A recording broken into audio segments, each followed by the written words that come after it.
follow the Mama Soprano incident. A gathering of people around the world puts a spotlight on the experience that the nation faces in medios of civil live overseas. Down. Temperature fall reports in Manila at the third global summit. Filipinos from across the planet have a variety of concerns, so when they get together, the discussion is endless and interesting.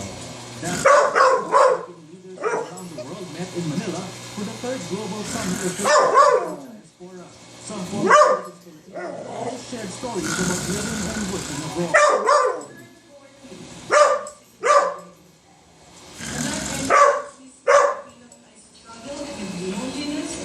I miss my children, I miss my old job, I even miss the house.